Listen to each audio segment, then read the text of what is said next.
Mother Teresa love intentionally prioritized only one person at a time.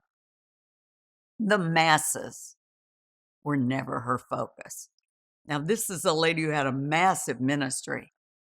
So that sentence may sound little, nor did she remove herself from the ministry in the streets, the tough part. She prioritized one person at a time. A CNN interview that I watched many years ago, a young, impressionable reporter had just heard that Mother Teresa herself had been responsible for rescuing from the streets of Calcutta over 30,000 very ill and dying people. 30,000 herself, not her ministry, just herself. And he looked into her eyes and he said on this interview, "How do you keep doing that in the face of all that heaviness and depression?" She didn't give a glib answer. She thought for a moment. And then she said these words, and I want to read it to you. She said, "It really is very easy, son. I am with only one soul at a time, and I choose to be fully present with that one person. As I look into each person's face, I see the face of Jesus. And at that moment, it is never the masses. As I look into their eyes, I give myself to only that one person in the same way I would be giving myself to Jesus Christ." We're not real good at that, are we, as a society?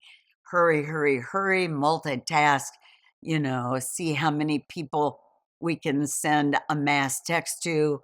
Sometimes, changing first names if we're real lucky. The more, the better. And that's really not what New Testament or the life of Christ or the life of Mother Teresa would point towards.